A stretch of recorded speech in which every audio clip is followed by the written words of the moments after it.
Margaret of Austria was born into a family that was obsessed with power. She was never going to have a normal life.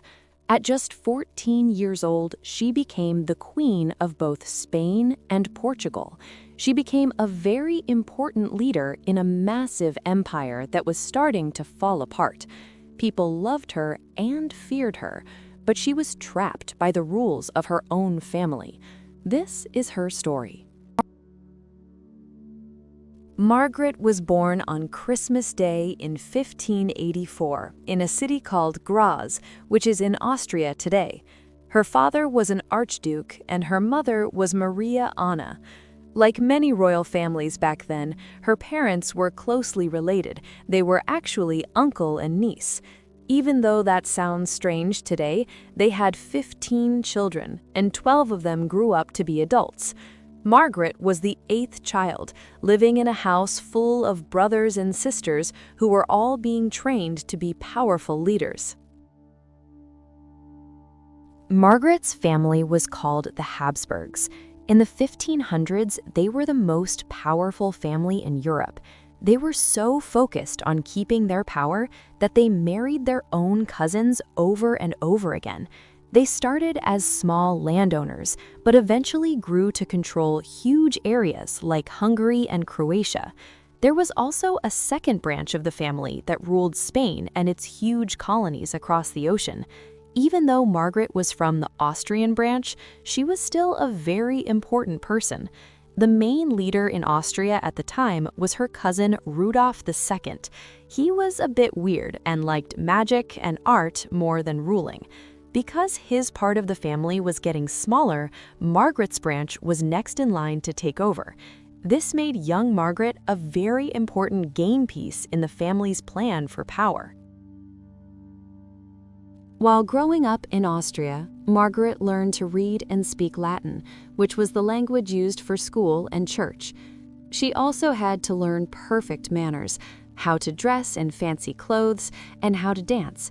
Like other royal girls, she wrote letters in many languages, like German and Italian, using beautiful handwriting. She also knew that the world was in trouble. Her family ruled the Holy Roman Empire, which was made of hundreds of small states. But in 1517, a big religious fight started called the Reformation. This split the empire apart. Margaret was born right into the middle of this religious chaos. When Margaret was young, her family started looking for a husband for her. Back then, there was no such thing as being a teenager. You were a child, and then at age 13 or 14, you were suddenly an adult with big responsibilities. For princesses, marriage wasn't about love, it was about politics. In 1599, Margaret traveled to Spain for a giant wedding. She married her cousin, King Philip III. He was in his 20s and she was only 14. By marrying him, she didn't just become a queen, she became the leader of a global empire. Spain at that time ruled parts of the Americas, Africa, and Asia. At 14, she was arguably the most powerful woman on the planet. Philip III was the leader on paper, but he wasn't very strong. He had inherited a kingdom that was broke because his father had spent all the money on wars. Philip was easily talked into things, so Margaret started using her voice to help her family back in Austria. Luckily, Margaret and Philip actually liked each other. She was pregnant for almost her entire adult life, but because they were so closely related, every pregnancy was a big risk for the baby's health. Even so, she had 8 children, and 5 of them survived.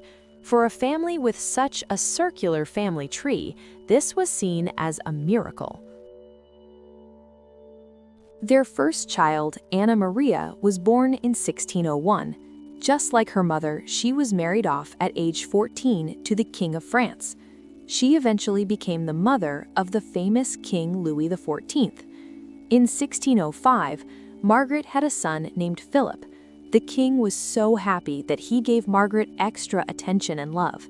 This boy would grow up to be King Philip IV and rule for 44 years. They had other children too, like Maria Anna, who married her cousin in Austria, and Ferdinand, who became an important leader in the church and government. King Philip III was not very good at making decisions. He let other people tell him what to do. Spain was in trouble because of expensive wars, and many people wanted to stop spending money, but Margaret disagreed. She was very traditional and wanted to keep spending money on the church and big royal parties. This caused a big fight at the palace. She argued a lot with a man named the Duke of Lerma, who was the king's top advisor. He tried to keep Margaret out of politics, but she was too smart for him.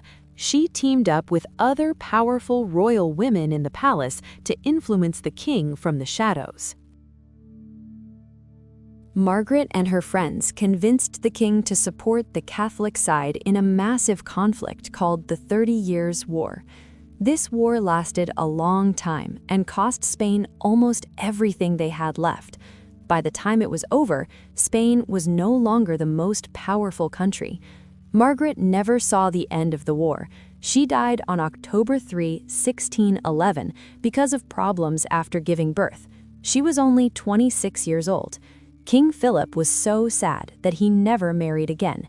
Even though she died young, the family's habit of marrying relatives continued.